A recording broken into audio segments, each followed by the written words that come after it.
Three, two, one. Welcome, everybody, to the SPPD Procast, a podcast about South Park Phone Destroyer. What is going on, Biogenesis, Pegs, everyone else that's in chat here? Tonight, we got some OGs. We got SDNW and OniChris. SDNW and OniChris both focusing on their YouTube content recently.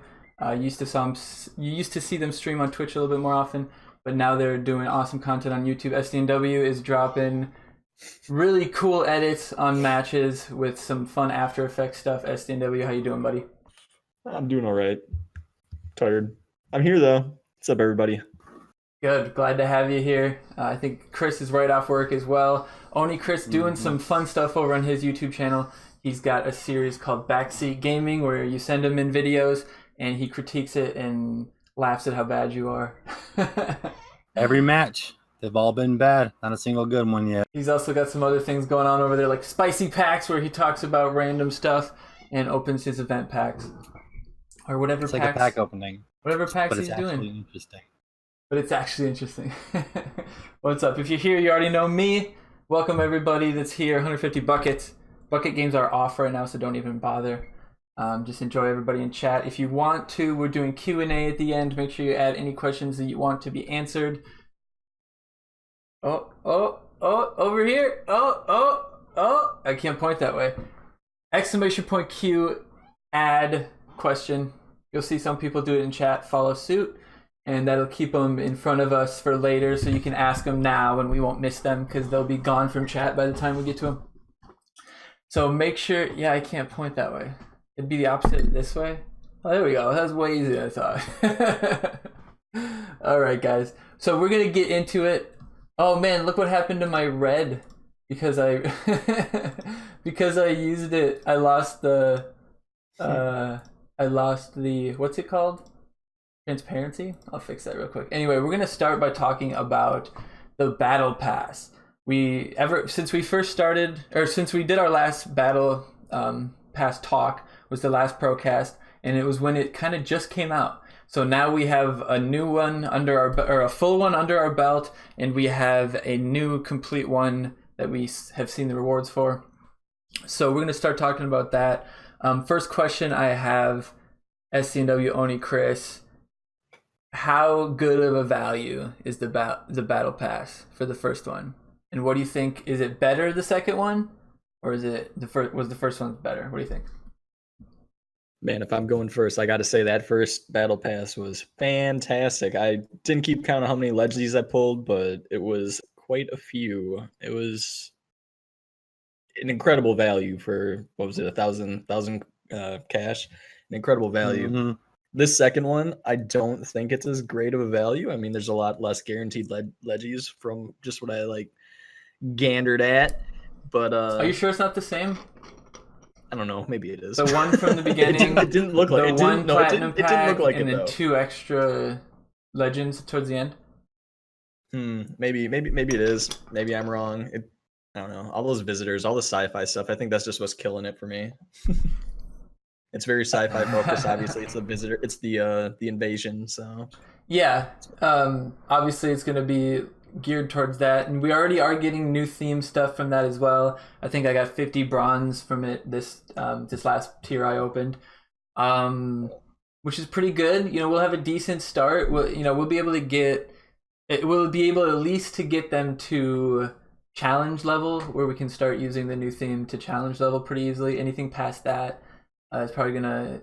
I'm sure they'll have packs that are $10 for only new theme mats and stuff like that. So if we really want to catch up, we'll be able to.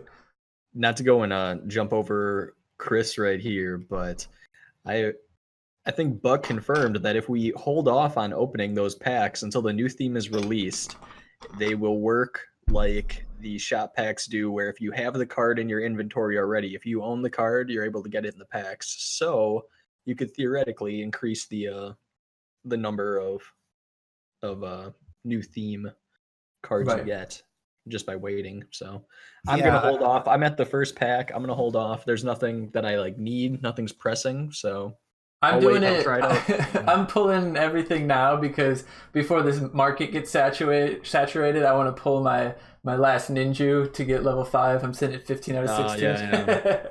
I can understand. Have you already that bought the from that pass point. though? Like, did you spend the cash for the to open the battle pass already? I Yeah. did. The same thing that you're speculating, I think, to some effect, which hasn't been confirmed either way, said that if you've already bought it, that the packs are See, that's possible too. like But pre-generated that happened with with just materials. the premium pack things. If you waited to, or not the premium pack, the arena pack things. If you waited until that weekend to open those arena packs, you could have gotten Juice Scout Ike. I think it was the new card that weekend. And some people got a bunch more Juice Scout Ikes because they waited to the weekend to pull all of those arena packs that they had already gotten. They had already acquired them. So I think it just kind of marks you at like you're gonna get 13 commons, you can get 15 commons or whatever, but it's gonna pull from whatever current pile of cards you have at that point in time. If that makes sense. Either way, I think I'm gonna wait and I'm gonna see. I'll just be the person to test it. Hopefully, it doesn't screw me over. I assume a lot of people that have thought about it. Yeah. So my biggest fear is that by waiting, the Eternity Gems or whatever they're called will not be usable after the theme comes out. But I assume that there's got to be like a few weeks or even an endless duration that you can spend those Eternity Gems, right? It's the first month. It's the first month. Okay, cool, Mm-hmm. great. Is that Great. is So it, that was should that be said fun. somewhere or is that speculation? I don't remember reading that. Buck confirmed a few things on the official Discord, just in the general chat a night or two ago, including like the actual release date and then some of the stuff. He actually confirmed what the gyms do and how long we'd be able to Yeah, spend we them. buy packs for them, right? They're confirmed some type of catch-up system, so whatever that means. If it's for like, I don't know if he said trading for material, but the first month that new theme is out is the only month that you have to spend the gems, and then they're going away, to my knowledge. Cool. Yeah, because Okay, I was that hoping it makes wasn't just going to be another thing that was added that we have to, keep getting, and then they keep adjusting what you can buy for them or something like that. So I'm glad that they're getting away with it, but it's cool that they added it. I think it's a fun way to add a new theme, get us a bigger chance to, pull those cool legends early on by getting these card packs or whatever these things are with the Eternity Gems, and they're giving us a fuck ton of the gems too. So Yeah, we don't really know we don't know how much. How much they're worth. We don't know what a fuck ton is. Yeah, 10,000 of them might only get you one pack. We have no idea. It seems like a lot though. Like I'm does. pretty sure they'll stack pretty decently. Yeah. And my guess is that you're gonna pick like a card. Like let's say, it seems like it's definitely superheroes. Let's say you want to spend it like all of them on Mintberry Crunch. Let's say he's a legendary or an epic to get him to level 4 or level 3 respectively. But then all the other cards are dead. You have to earn them or pay for them or whatever. Right. That'd be kind of interesting. That's actually what I'm hoping for. I don't intend on wailing on the new theme, but I would love to be able to just focus on one specific card and just be able to have it as a swap in for my deck. Just see like Call Girl works perfectly with mono green plus Call Girl. That's exactly my plan. So fingers crossed. See if it works out. If it doesn't, oh well. Don't care. I'm waiting for it to just not be superheroes and to be like a That's big what I was troll. saying, man. Just the They just biggest do, like, a troll big flip. ever. Just the biggest troll, so obvious. And then they're just like, oh, by the way, these aren't the mats. These are the mats. Yeah, that would be hilarious. That would be some next level shit that I would maybe expect if it was Trey and Matt behind the wheel, but there's no way. I just think it upsets me that it was so obvious from that first picture that I just wanted so much to believe that question mark didn't mean anything and it was something completely different. And they were just, because I was like, what is the point of making it so fucking obvious? I know. Like, just fucking reveal it right then. Everybody knows. As soon as the packs and the pictures were released, I quick threw it into Lightroom and I was adjusting all the settings on so I could see if there's anything hidden in it, like how they do the outfits all blacked out and stuff, but you can adjust them to see what they are. Yeah, and then I'm sitting there staring at the picture, like, is there anything I can find here? And there's this giant Mysterion question mark in my face, and I'm like, well, shit. I think it's the number one theme requested since forever. Like if they've had time to work on anything, it's It's the And most they've got- logical theme for them to do. They have all the assets. all the assets and shit. Yeah. Well, it bugs me just because like every character kind of gets tooled into a certain move set based on what they already are. So if you have like Mosquito or whatever, obviously he's probably gonna be flying, and obviously his move is gonna like zap health or something like that, or maybe poison or something. They're kind of stuck in a certain move set, which I feel like limits them creatively, which is why I so wanted them to have something completely different. I was hoping for that dark theme, but maybe, I mean, obviously the game's looking for longevity, and hopefully we do get another theme a year down the line, 2 years, whatever. Right on. Yeah, I get that. Seems to like tunnel them into one specific ability. It's lame, but whatever.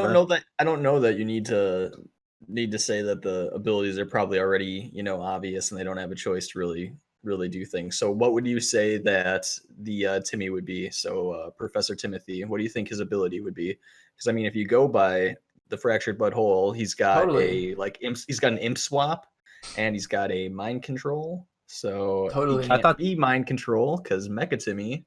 So is he just like a on charge imp swap? Because that would be super dope. That would be pretty cool. I just charge and then switches 2 people on the field.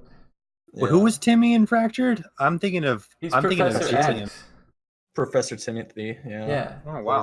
Xavier. Yeah, so he should be Mecha Timmy, really. I mean, Mecha Timmy really should have been him. Like that card should have been him, but yep, absolutely. Whatever. That's a monster ability too. That's like a second legendary Timmy. I don't know about all that. Yeah, and so I don't know. That's what I'm talking about. So what do you do for him? Because you're kind of if you do a Timmy, you're kind of forced to do him. But since it's almost like you can't even do him, so like I said, it kind of shoehorns him in a couple times at a couple places. It gives him some. It gives them some design challenges to overcome. I'm sure they'll figure out how to do it. Yeah, I just mean that they have a lot of options. Like if you go with like Human Kite, what are his abilities going to be? Is he going to be a healer? Is he going to have a pullback? That would be super awesome. Pull all your allies back like he does in the. No, I would say he has a charge. He's a flying range with a charge ability that shoots out a laser that any allies hit by the laser gets healed. It's like a Incan laser. There's also stuff like, of course, Mintberry Crunch isn't limited to specifically anything. And then, God forbid that Professor Chaos's sidekick, General Disarray, like, they could make an interesting Dougie that isn't total shit. And then even Fast Pass could have speed properties that aren't just like Hyperdrive or Warboy Tweet.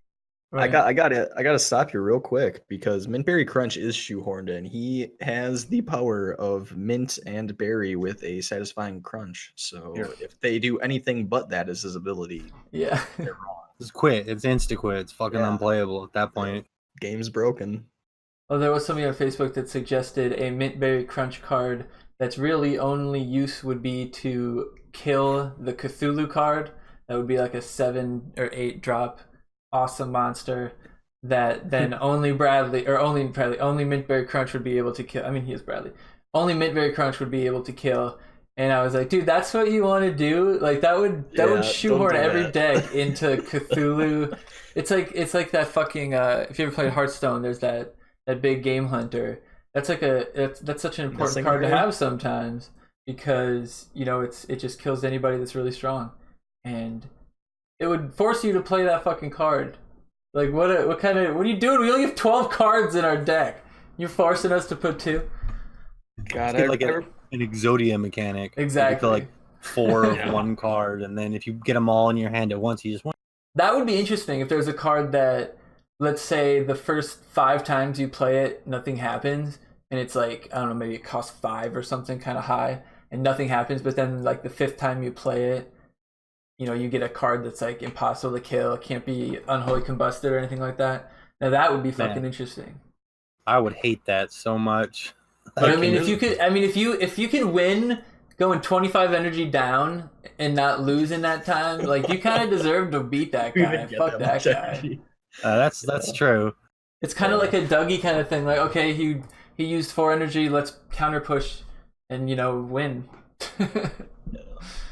I don't know. You can do the whole Mystic thing and get every single card in your hands or the majority of your deck out there, so you just can recycle regen and just stack regens, so you are healing.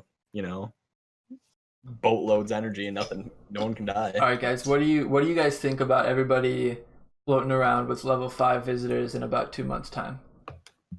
I don't care. They're not good still, except for with Bradley.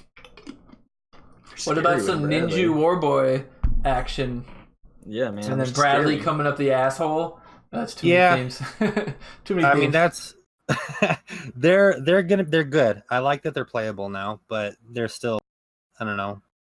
They're not great. I wasn't particularly impressed, except for with Bradley. But Bradley plus any archer makes them pretty. And I'd argue that there are other archers that are already better, like Bounty Hunter Kyle. Yeah. I think Bounty Hunter Belf is just stronger. Yep. Especially since the nerf. No, go ahead. So the nerf's cool, or the buff rather was cool. I just don't know.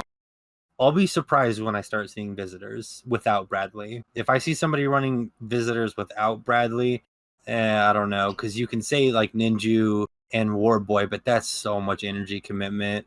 Like, one thing to be said though, a lot more people will have them at level 3 for challenge, and so visitors Brad is extremely strong at the friendly level. So we might see challenges be overwrought with Brad and visitors. Once everybody starts getting the level 3 numbers, especially considering how strong fantasy is, and well, exactly. Blood Elf. It would be nothing to throw in Bradley into your friendly fight deck. It's probably already fantasy to begin with. Bradley's sick. Yeah, so this one's cool. I like the theme. What do you guys think about the alien mask no longer being a top tier marker? Everybody and their mom has it. SDNW, I think you have a bunch to say about this. Yeah, man, that's pretty sad. That was something like you earned that. That was a top 25 thing. Only 25 people had that, and now probably 25,000 people have it. So it's kind of shady. It's like, I feel, why can't you just keep it exclusive? I don't understand. You could have made some new sort of space outfit, for God's sake, but don't start giving away top 20 exclusive stuff. They could have at least made it slightly different, maybe slapped a first edition sticker on the original 25 or something. That was something I was thinking about, because if they're gonna sit there and release the top 25 stuff, there needs to be first edition versions that are slightly different, that set you apart. Because the fuck, man, don't get rid of my it's kind of rude. Yeah. OniChris, what do you think? Do you think they should continue and do this to everything now, or they should learn their lesson and continue to have the thug life available to only those 25 people and whatever else might be left? I'd say learn the lesson for 2 reasons. One, it sucks for the 25 people that had it, and 2, people, at least that I've seen, are already pretty annoyed whenever they recycle outfits and events. Like whenever it's a Satan event and the mid-pack reward is the Satan shirt again, which I don't personally mind, but just from the community, that's annoying. For me, I just, the first couple of days, kept having like little mini heart attacks because I thought I kept fucking fighting Shane over and over, whoever else. Every time we queued up, I was like, oh fuck, it's another one of these. But nope, it's just everybody now. Yeah, I've been getting real nervous because everyone has that damn mask on. Everyone's wearing it. Well, that's what I've been doing on stream. I have Buckethead on, and I've been asking, and everybody here can join in the fun. I've been asking everybody to put on the Buckethead because it protects you from the aliens' mind control abilities. And send in a screenshot on my Discord of you beating someone who has an alien mask on, and you can change your name to some derivative of Glanz or something like that, like SDN Glanz or some shit like that.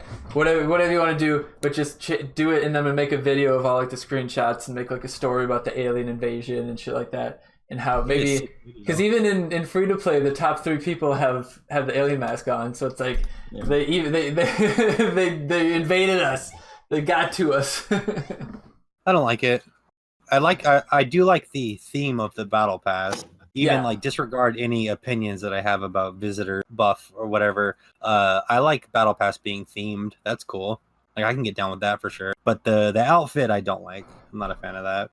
Yeah, I really like the idea of themes. It'll let them do cool stuff and kind of focus what you'll get from that battle pass, which will incentivize people to, if this person maybe didn't get the last battle pass, maybe this next one they will get because the cards that are in there are something they really want to get. And whereas maybe last time they wouldn't have really played because they didn't care as much, maybe instead of getting half the battle pass, they get the whole battle pass instead of. So it kind of incentivizes those people who don't play as much to play a little bit more if that battle pass is something that really intrigues them. You know, if they really want those visitors this time around, maybe next time it'll be.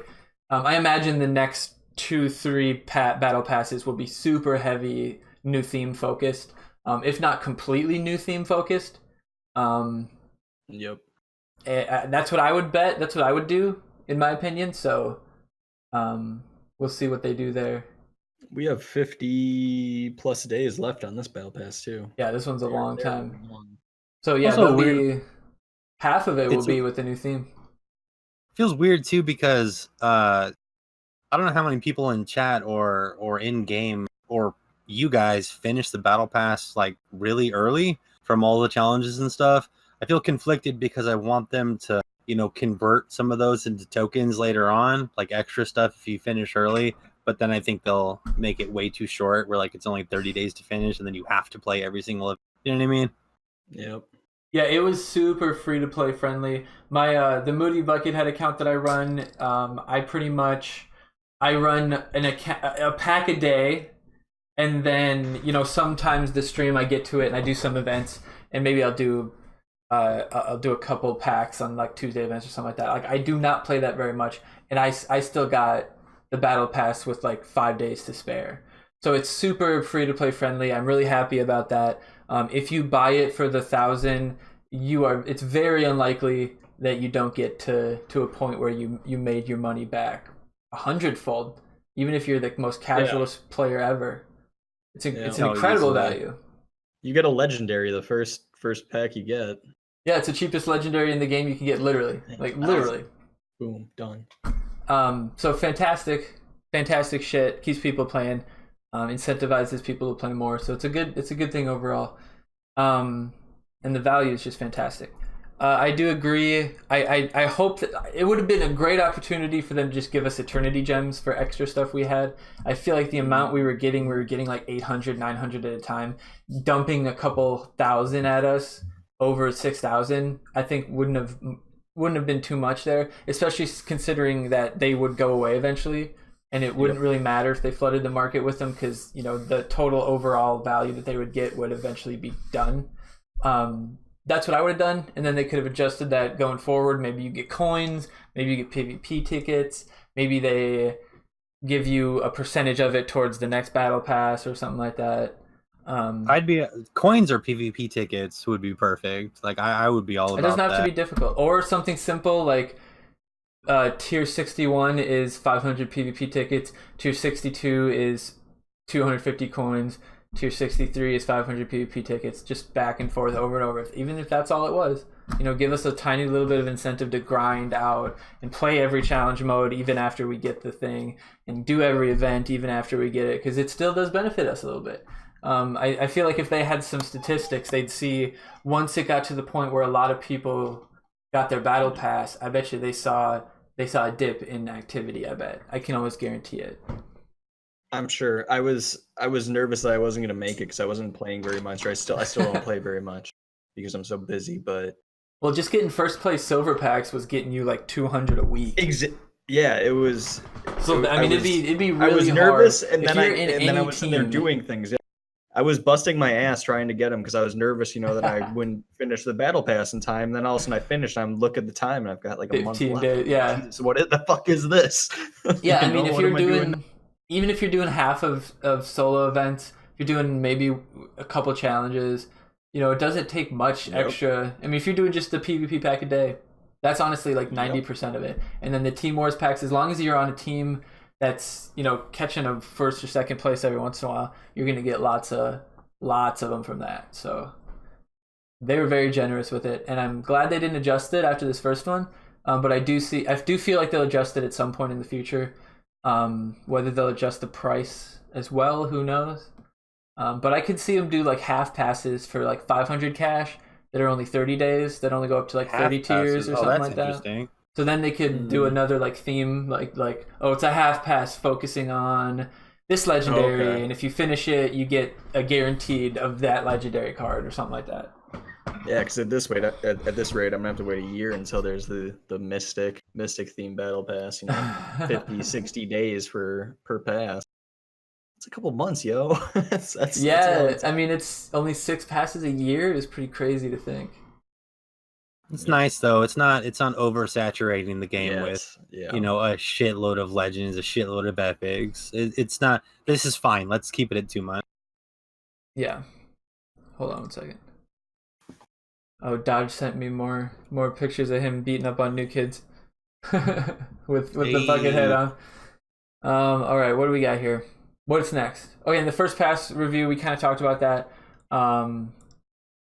If you don't care about visitors, the first pass was better than the second pass.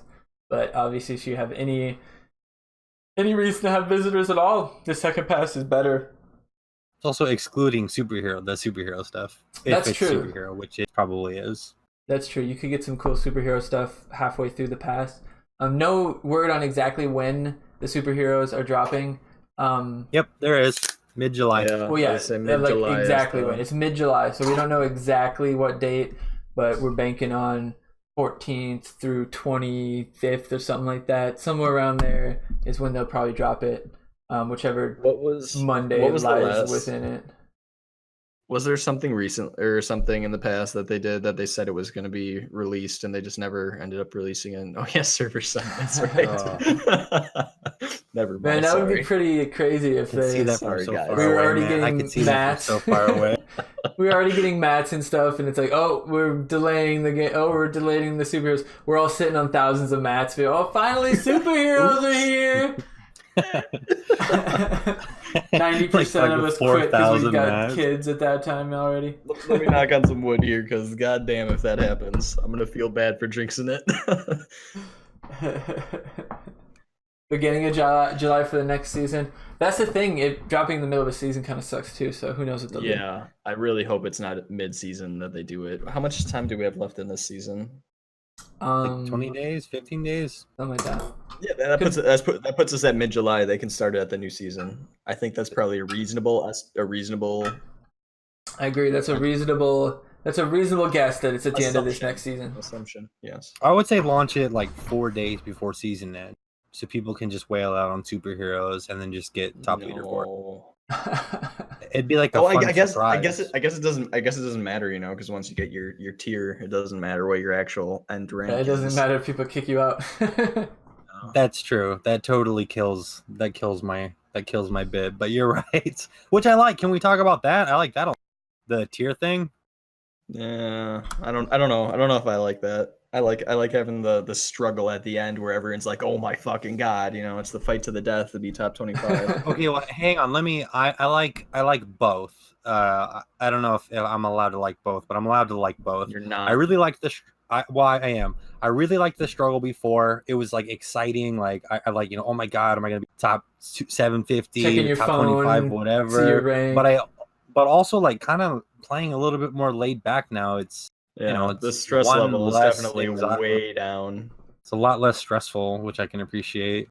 But I do. I mean, to your fuck am I trying to say? To your point, I agree.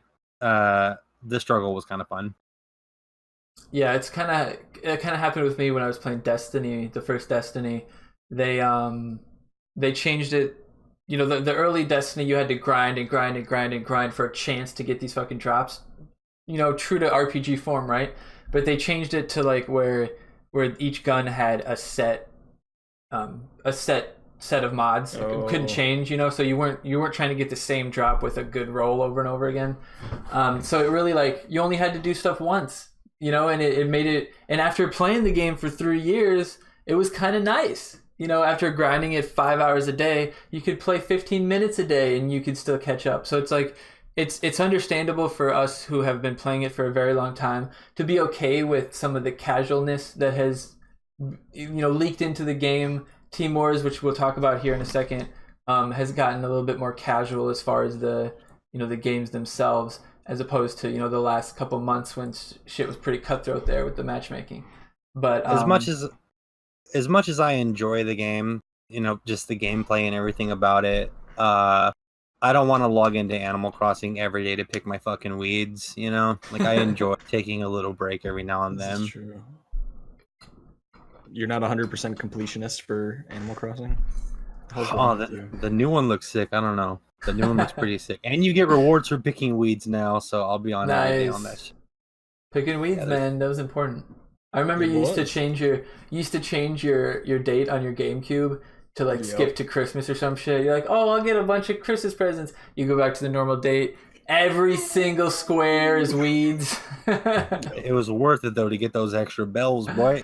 I was gonna say there were those fossils, man. The bells or whatever the hell. Yeah. The worst part about that game was that the turnip lady only came around like Saturday morning, and I was watching my cartoons, motherfucker. Yeah, but you can just I didn't have a cheat chance for that Saturday shit. whenever. Yeah, exactly. You make it Saturday, and then you got weeds, man. It's a dilemma. I was just trying to get my nest so I could play Excite Bike in my basement. Dude, that was my jam. Not to derail it, but that was getting all the NES games. That was Dude, that's exactly what I tried to do. 100%. That's what I like the most about Phone Destroyer is getting all the NES game unlocks. There you go. That'd be fun. Destroyer. Yeah, the Excite Bike unlocks. All right, so speaking of Team Wars a little bit there, Team Wars currently in Silver. There's so many people in Silver. You can match up against anybody in Silver, and because of honestly, I think just the amount of people and the amount of teams who are in Silver who should never have been in Silver. Teams who had maybe half of their people in Bronze that were still being able to perform because they were getting matched up based on their rank. And now that they're getting matched up against anyone in Silver, they're getting shit rocked every week. So we'll see some people whose teams are going to probably eventually be in Bronze. So then the Silver matchmaking might slowly get better and better.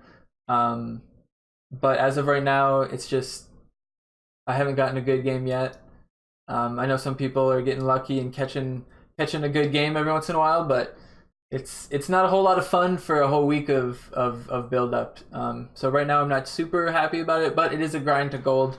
That's really all that matters. So the quicker it happens, I guess, whatever. Yep, then we can all be done. Then we could all quit. I gotta say this is, and I say this with walking on eggshells because I'm not saying I enjoy potato farming, but waiting an hour to find a match was worse. Okay, I agree there.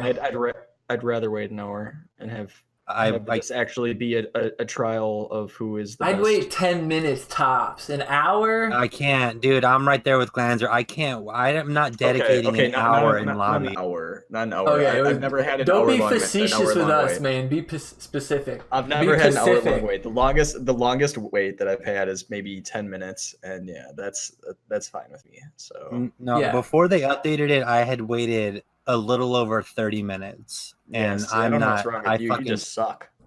How do I suck finding opponents? Yeah, you're just bad at finding opponents, man. Come on. It's because I was in a higher fucking tier than you, so I had to find someone higher. Oh shit! All the guys in my tier already went. Yeah, I did, dude. I had to wait over 30 minutes. I do think that they've been tweaking it almost every week. I think that they have a lot that they could do. Maybe try to match up based on your bracket for a while before you match down. That'll at least help you get meaningful games that really mess up, because having a bunch of teams with near max score just isn't very fun. I don't know. It's not a competition between the teams when the teams aren't facing each other. When they're all just basically who has the fewest disconnects, who farm the most potatoes. Yeah, it's not a challenge. It's just going and playing and meh. I don't know what that opponent left game thing is, but that's the disconnects. Okay, you know what? If your internet messes up or your cell provider sucks because you have Sprint or some shit, fine. The opponent left game thing, I can't stand that. I don't understand what it is or how it's still been in the game for so long. I don't. Yeah, the thing that sucks about that is that some people it does give them the loss, some people it doesn't give them the loss. So they fixed it at least in some ways, but there's some edge cases that they still haven't figured out. Whether it's maybe the device, maybe the type of connection, service provider, whatever the fuck it might be. They can't figure it out. So it kind of sucks. I agree. At some points, since everyone's floating so high towards perfect score, one of those is enough. I think we had one of them last week, and the other 3 were legit losses. So it didn't swing the win last week. We would have still came in second by 15 points instead of 30 points. Yep. But I mean, there are weeks where that could matter. I've seen matchups where the points were decided by 2 or 3 points. I've seen one with 1. So for that to matter in probably a lot of brackets, from how many times I've heard people having that issue, a lot of brackets probably have different places because of that, which is kind of frustrating, I think, for a lot of people. But then again, they don't really have a choice. They can't not give you the loss for a disconnect. There's nothing they can do there. The opponent lost thing doesn't make sense, or the opponent left loss. Why would that ever be a loss? I don't know, but I just chalk that up to being a disconnect on your part super early. I think that's exactly what it is. I think it's a disconnect on your part if you take the loss. If you don't take the loss, I think it's just a legit opponent left game. So, because I've had the opponent left game and I didn't take a loss, but if I've disconnected before, I don't know. Who knows? Bugs, man, bugs. Yeah. I got nothing on it. Like I don't know. I genuinely rocking a hard place, man. Shit's dumb. I do think that they could take the time while they're figuring out the matchmaking and stuff to also look at kind of the quality of life, to be able to see who put caps into what, the ability to maybe adjust caps if we wanted to. Maybe every week the leader gets 100 caps or 200 caps or something that they get to adjust, just in case something happens. I know they do have a failsafe in where if if I'm upgrading Pocahontas Randy, somebody else is upgrading it. If I upgrade it, it'll say like, hey, your teammate already upgraded this. Here's your caps back. We didn't upgrade it. So that kind of protects you from upgrading the same thing. But there's still people who could, oh shit, I didn't mean to upgrade that. I tapped it, I put it in my phone and it tapped it on its own, or I put it in my pocket or something. I mean, shit like that happens every once in a while, but I mean, it shouldn't be so punishing to just miss a couple things. There should be some way to like reset a little bit, whether it's even just me resetting all of my caps. Like, just needs to be, I mean, honestly, it's a good idea to have the leader be able to like redistribute, say 100, 150 caps or whatever. Yeah. But I mean, I feel like they could pretty easily implement who spent caps on what. Like if you click on their name, like that would be great. That would be great for like team management. Yeah, you could just do a log of it. Just have a picture, a place where you could click a button and it just show the log, and that's all you would need to do. Just that'd be easy. Click the player and see where the bottle caps went. Anything. That's the first instant upgrade on Team Wars I could think of. I wish there was a way to match us up by rank and somehow prevent deranking from helping, but unfortunately there'll always be people who don't. For as many people like me and SDNW and OniChris who want to go up against people of our own like magnitude, I guess is the way to put it. Levels, skill, whatever deck it is. Quality. Deck quality. That's a good way to put it. Who want to go up against people of equal, maybe total wins, whatever it might take. There are 3 people who would exploit that system to get an easier game. So it's hard for them to try to make some sort of pure skill-based matchmaking element while the people who don't want to adhere to that ruin it to benefit from the system. Which, I mean, I don't disagree with them. In a game that all that matters is grinding and getting the best packs you can, why would you not want the least amount of time to do that kind of thing? I totally understand that those people are probably playing 3 other games, that they switch to that other game, they play the dailies for that, switch to the other game, oh shit, lockers are up, I can play South Park again.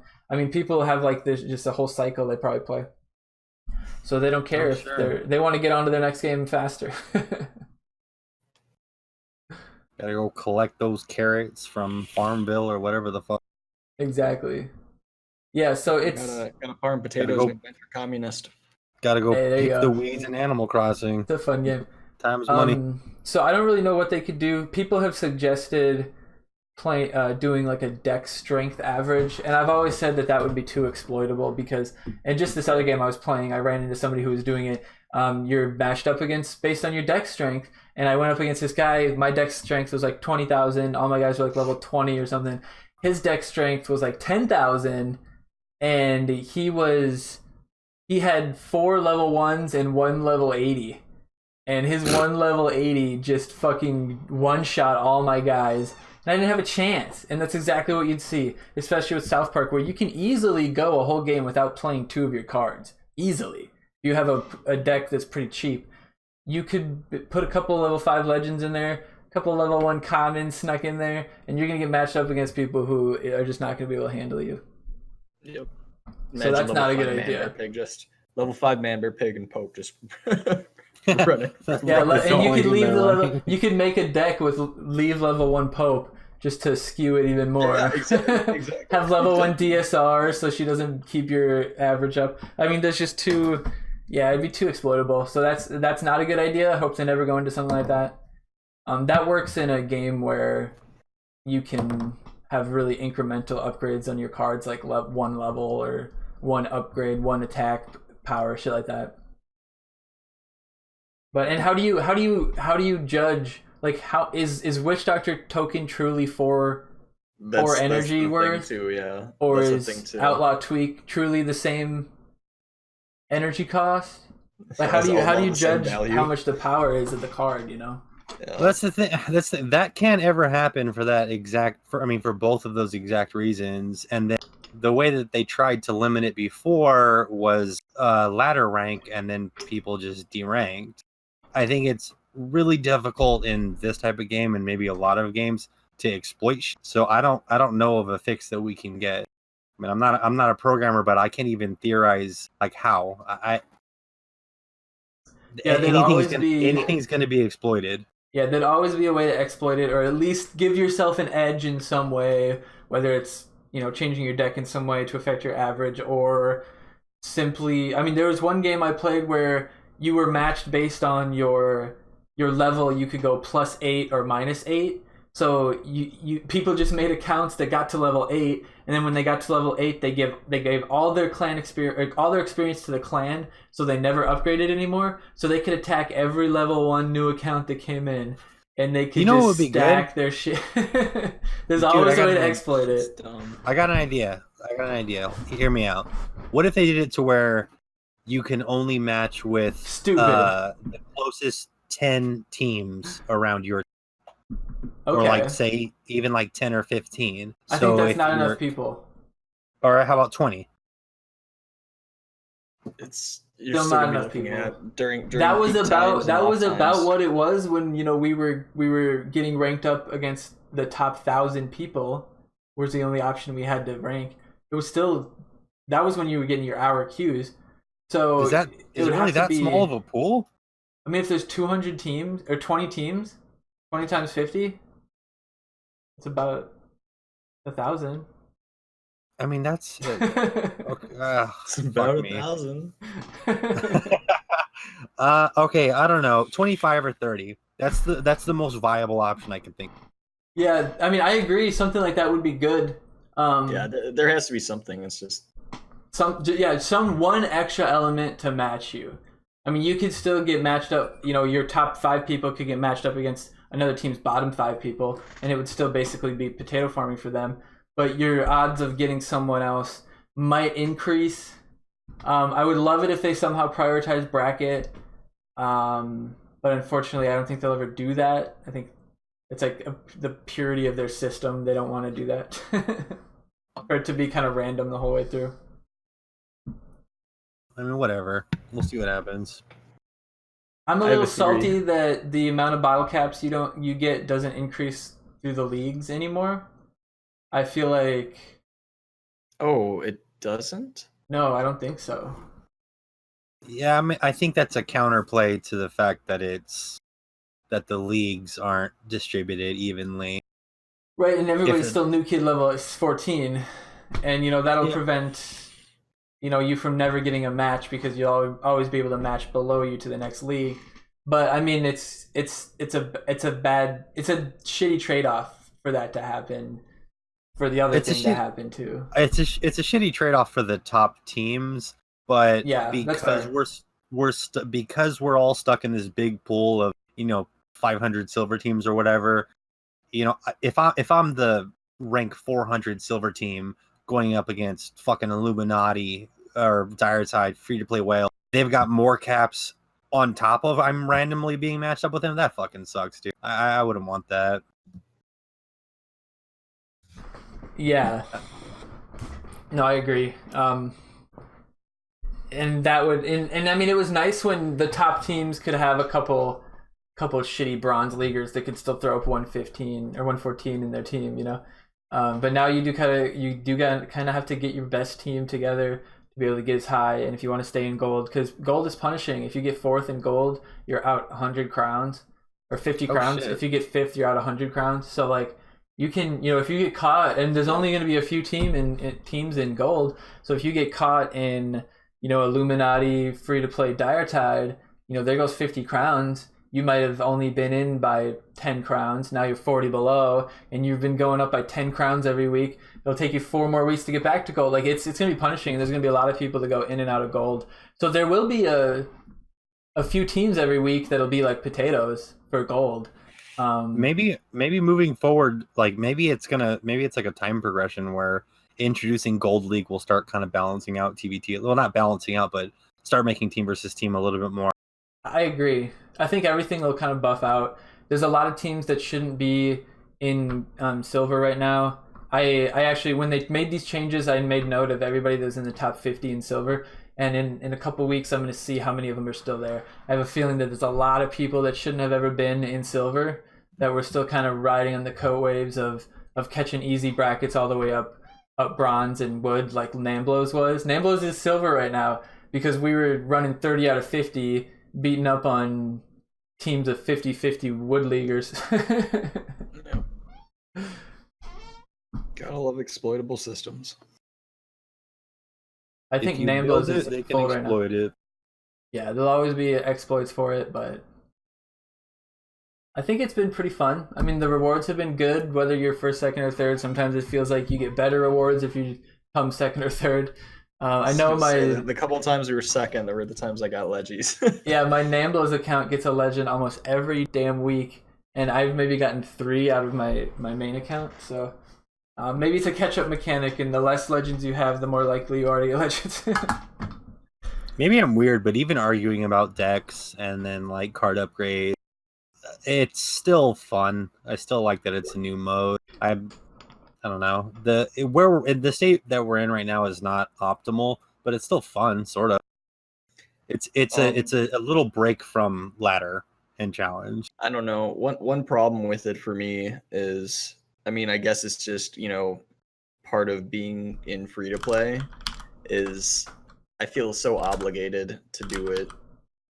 I have to do it. Now it becomes a chore when it's weeks, when it's all potato matches and we have to sit there and decide on a deck, for the off chance we actually play someone of equal caliber. I don't know. It feels like a chore to me. The rewards are fantastic. Don't get me wrong, but it just, I don't know. Yeah, but then it's you not have to. It's not a free to play thing. It's kind of a meh.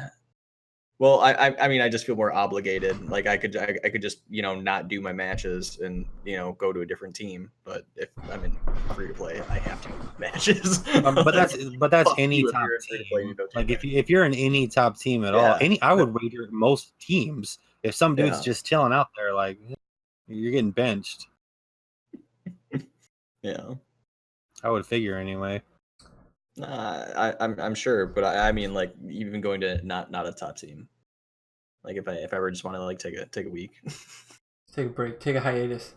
Yeah. I think it's kind of a good level of like just amount of. You don't have to really pay attention. Like if you don't want to, you don't have to pay attention at all.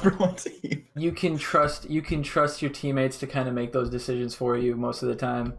And most of the time the decks, every once in a while a wrong choice can really fuck your deck, but most of the time every deck is viable against every other option. So I I've had completely different decks on my other accounts and done just as good, if not better, than on my free to play account. So, I don't know. It's a nice level because it does only maybe if you really want to, it only takes you maybe like 15 minutes a day or a week to do your team more stuff. You know, it doesn't take a lot. I think it's just there are events that could be worse. stressor. You know, imagine if it was even worse. You had to get some every day. Then you had to do 10 games, best of 10 games on the weekends. Yeah, for sure. It definitely could be worse. Don't get me wrong. I just think it's kind of a meh mode. It could be better. It could be more challenging. It could have more of an actual, sense of pride in being on a number one team. Yeah, rather and than I farmed potatoes all day. Just at least wait for Gold League till you quit SDNW. I feel like the first couple of weeks at least of Gold League will be fun, and then once we get to maybe 5-10 teams in Gold, when we're starting to break out into different brackets, we'll see maybe some lead changes. We might not be the number one team anymore. I could see, if Loom catches us 2 weeks in a row, we beat him the next week. We switches back and forth. It's definitely gonna be interesting.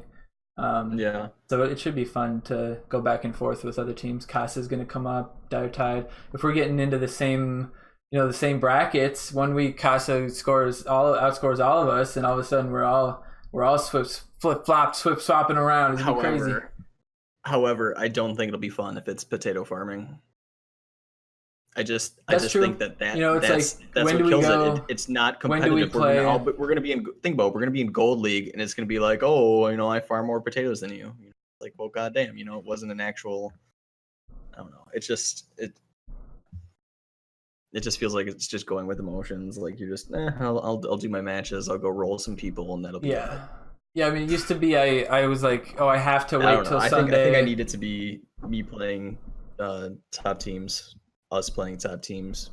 Yeah, I mean, we could try to work something out and queue up with the other team at the same time. When we're in Gold, will we be able to play silver players?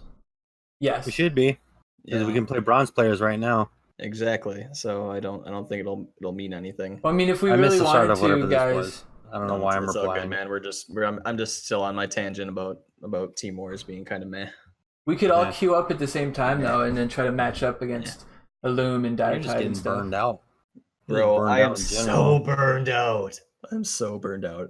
I need those new PvE stages.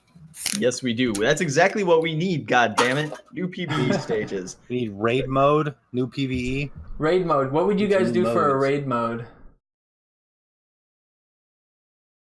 Chris, is Glanzer gone too? Chris, can you hear me? Because I can't see his. I don't think they can hear me. Can you guys hear me? Can the stream hear me? That's the question. What's going on here? We can hear you. No, they've heard me earlier. Yeah, that'd be funny. The whole time they couldn't hear me. They can hear you guys and me, but we can't hear each other for some reason. Oh, now the whole call's bunko. Uh-oh, guys. Hold on. I think the whole call just went crazy. We'll fix it, guys. Don't you worry. Don't you worry, you pretty striped head. Let's restart this shit. I hope it didn't switch them around. That'd be really fucking unfortunate. Yeah, I think you guys have been able to hear everything. We can tell all his embarrassing secrets now. Hey, can you hear me now, guys? Sit here and talk smack. Oh, goddamn! There he is. Yeah, you're in. That was really weird. Anyway, I was asking. I'm not sure when I got cut off. But I was asking what you guys would do for a raid mode. I mean, like that's you can do like a Mecha Streisand or something. Just like it can't be your whole team. I don't think they'd be able to do that. But grab like 6 to 8 people on your team, and then grind like a survival mode where it's like endless PvE arena, and then the boss could be like one of the big bosses from South Park. Yeah, I think survival mode is the most. I feel like it's most requested. I feel like I see people asking for survival mode when it comes to new PvE, things outside of just new PvE levels. survival mode would be so easy to do. You could have a leaderboard for it. It could be awesome. Well, then it would just be who PvE. can get the best Gizmo Ike BHK stacks. So I don't think it'd be as fun as we think it would. There could be ways to stop that, though. There could be ways to stop that. Just throw one of those Aerostorm totems in there and make it shielded. Fantasy That's Aerostorm. true. That's fair. I mean, even if it sucks, it's still new and interesting. I can't think of like a new thing they added that I was like, oh, I'm mad that there's a new thing I can do. Like, right. Give me anything. Survival mode, I agree, would be pretty sweet. What I would want is like a raid mode where it starts off, you go in like a PvE mode. You have a couple things you fight. Maybe you can bring in like 3 cards that your teammates have like donated to you or something like that, and they spawn with you at the beginning or something like that. So I could get like David's level 6 Medusa or something that spawns with me at the beginning. You mean 7? 7, yeah, you're right, 7. So then we fight it out, and then we get to the Cartman at the end, and Cartman has 1 million health. And Cartman does stupid shit, sends abilities at us, does waves of monsters, whatever he does. Any damage we do to him goes to the total damage. We have like 3 minutes to do our max damage that we can, or until we die. Just like any other rating system in any other mobile game. And then as a team, you get 1 or 2 tries a day, 2 or 3 tries a day, whatever it might be. Maybe you can reset it by getting your locker limit done. You get another run or something like that. Whatever they might want to do. And, if your team kills them, then you move on to the next highest rank the next day or the next week. And if you don't beat them, you stay on the same one, and you see if you can keep going up and up and up and up. Then you could have teams that like can't compete in team wars, could still try to compete in the best rating that they could get. They could say, we're a rating team, we're a PvP team, we're a team that focuses on killing Streisand, so we want decks that something like Buccaneer Bebe, where if you stack her right, you can do hella damage to Cartman or something like that. And even if Gizmo Ike is like dumb exploitable for something like that, I want to play Gizmo Ike. I want to play non-meta shit. That'd be cool. I would love for it's a survival mode to maybe last like 10 minute match. It seems excessive for this game, but imagine having if some you make it to the end, you get 1 epic. imagine having some well-crafted deck where you could do like 4-hour runs in survival Dude, that would be lit. That's Destiny shit, man. Like make the raid 3 hours, and if you fail, you get jack shit. You have to try. Lit. I would be down for that. I would be down for that. Want a you gotta remember, commitment. guys, this is a casual mobile game at heart. No, hardcore gamers. No, it would be fun to at least add it for the less casual players. Yeah, I agree. There's no reason they can't have like try hard shit for the try hard people. I agree. I'm telling you, man, it'd be fun. I don't play other mobile games. I want more stuff. Yes. Yeah, there's always those people who want more, and then there's always those people who are like, more stuff I have to do every day. God damn it. This game's already taking up so much time. Don't get me wrong. I don't want any more things to do per day.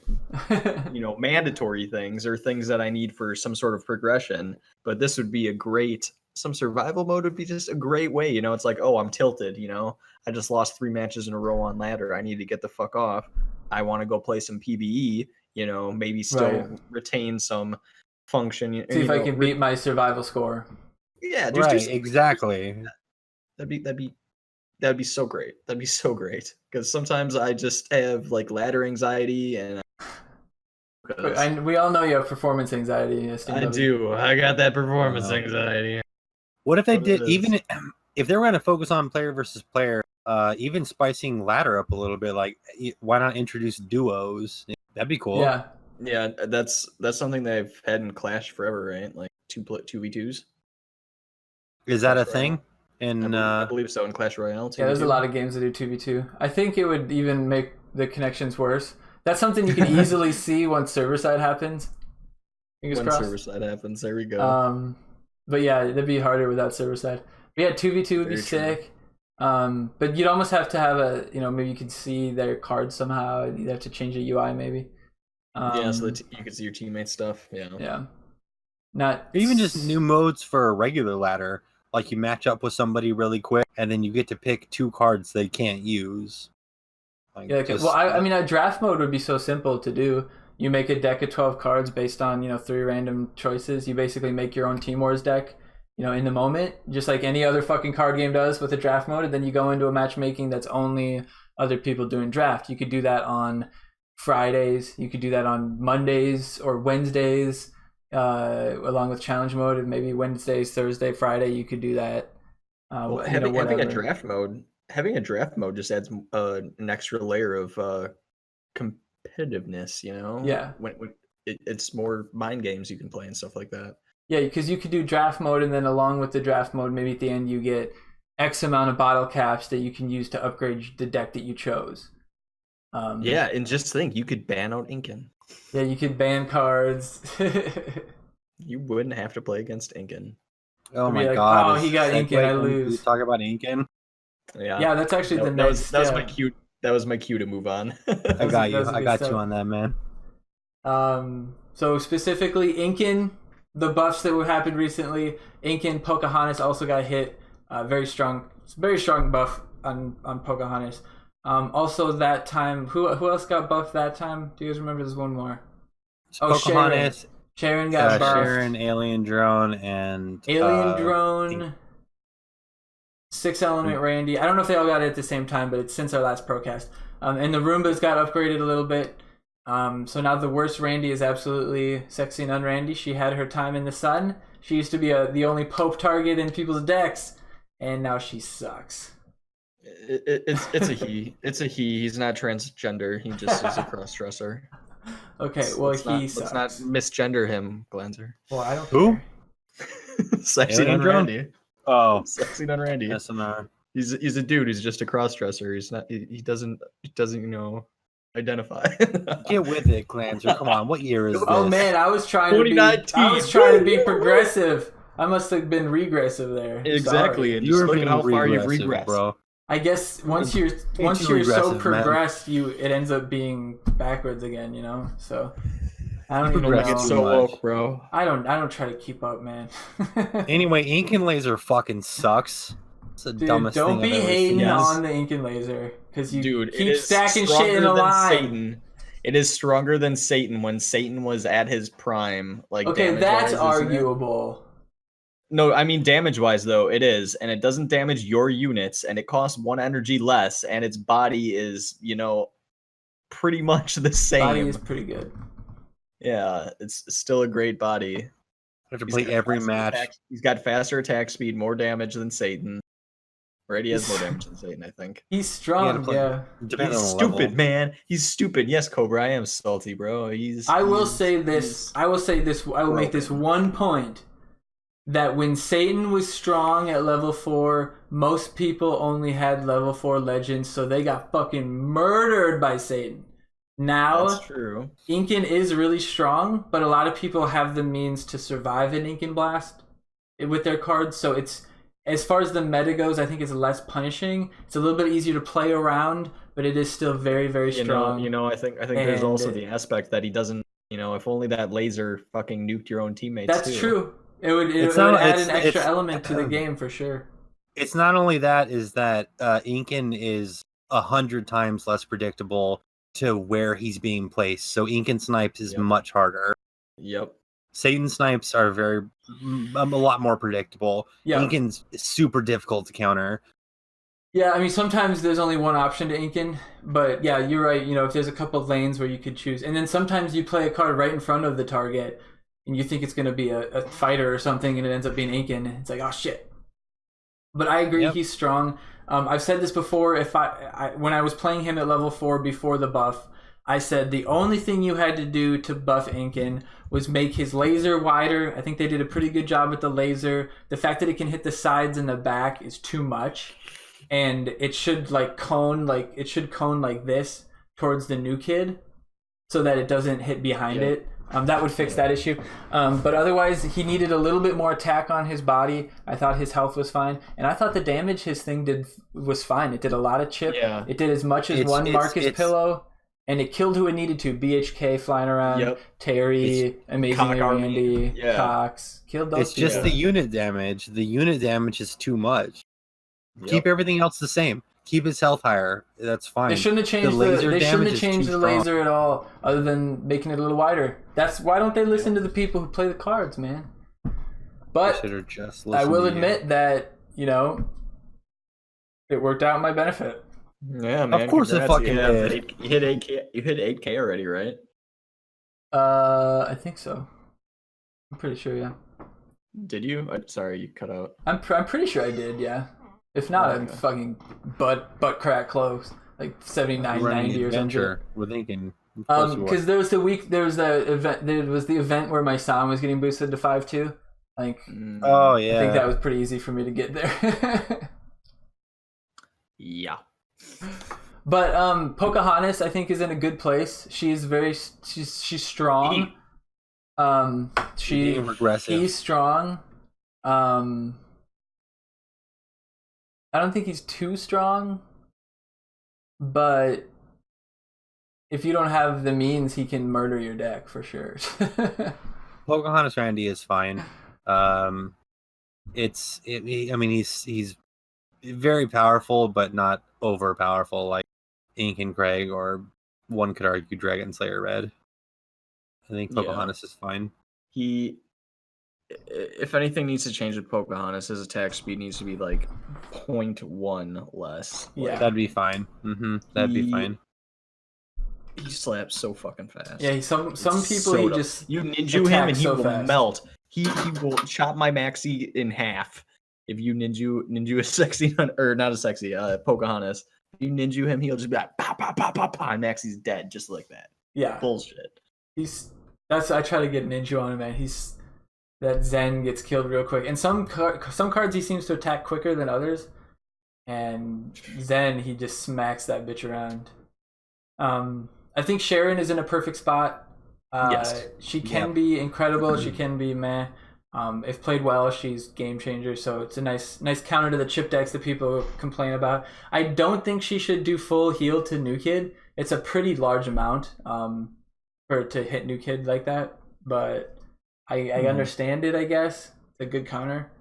I'm fine with her. I think she is the definition of how to buff, you know, how to keep it reined in, not make it overpowered, and still make it strong, still make it an enjoyable experience playing her, still make her a usable card.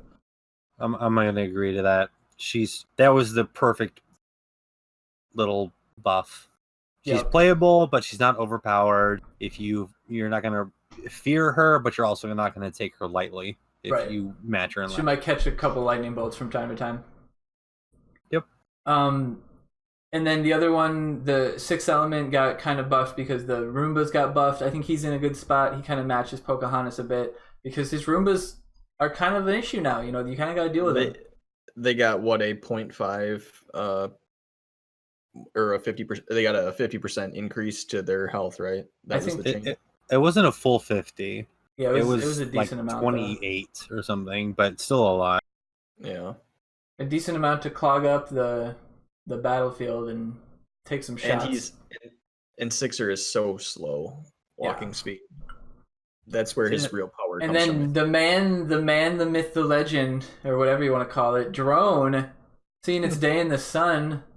I like the fact that it doesn't get affected by any statuses. I don't like the fact that it can still be turned into a snake by Medusa. It's kind of weird. I don't like the fact that my Witch Doctor token can't fucking suck his bitch ass out of the sky. Oh, yeah, that is a nice touch. The first time I did that, and then it cost me. Everybody gets one. Everybody gets one. I like that. I think Drum's in a cool spot. But I don't like that it. I don't like that it can't catch the BHK buff. I feel like BHK should be able to buff them because it's kind of as a special thing. I like that they don't get hit by Storyteller or the Towley Slow.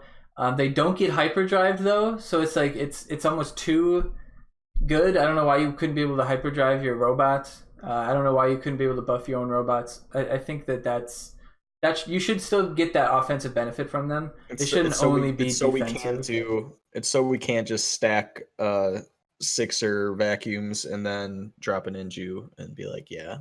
Sounds fine to me. Here are my 4 tanks all Ninja boosted. Sounds fine to me. Yeah, you're right. That's pretty tough. Once upon a time. Yep. Once upon a time, you could do that. And that was when OniChris was top 10.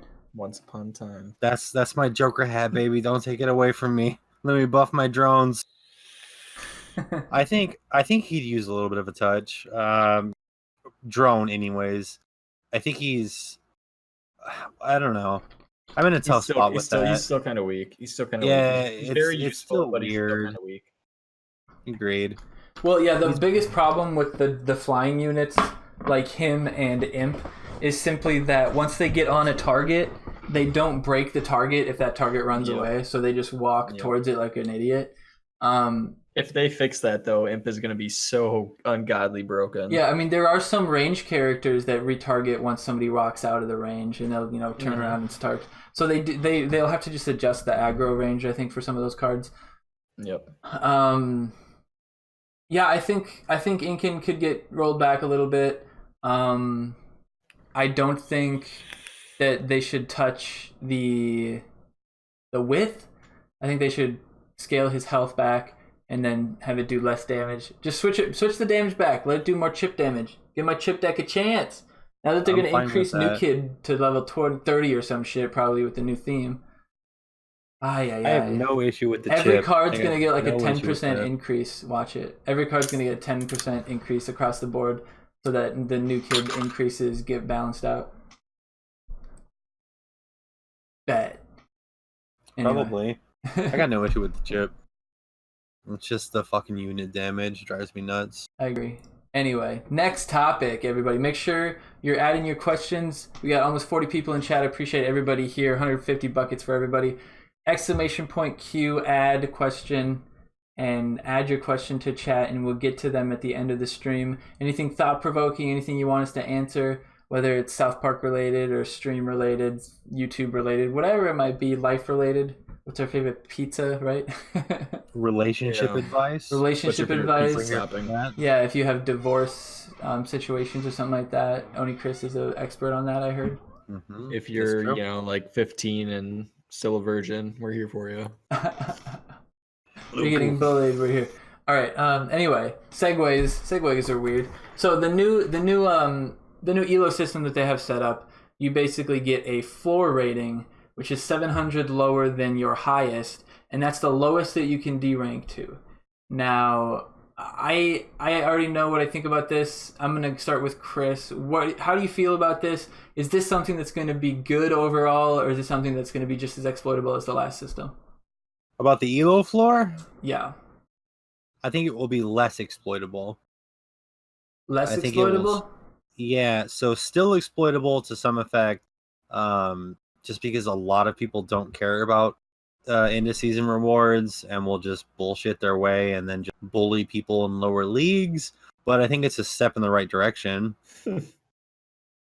Yeah, I agree. I think something that they could do to increase just how many people care about season rewards is to create some sort of currency that they could give away based on your tier that you get, and you have to accumulate that currency, and you just get way more the higher you are. And that's the only way to get that currency, and then there's outfits or whatever it might be that you can buy with that. I think that might be something that would be cool. Otherwise, I agree. The floor, the problem is that they have to climb up to really be benefited from it. And some D-rankers don't climb up. They're always D-ranked. They never play at their level. They don't care about the season rewards. They just slowly grind out their PvP packs or whatever. That's their contribution to the game is, a PvP pack every once in a while. And then if they start winning, they lose some while they're playing Xbox. They click play Xbox, click play. They lose a couple. So they never go back. They never go up. So the floor will never affect them.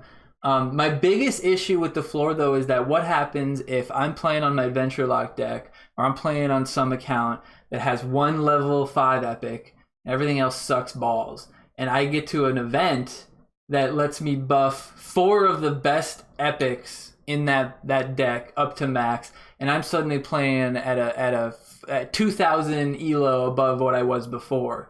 Now, after those cards get buffed down after that weekend of me kicking ass, now I'm fucked because I'm 1,300 above what I was at before is my floor. Man. So I feel like because of the event boost, they could really fuck some people over into, you know, basically getting into Legend early.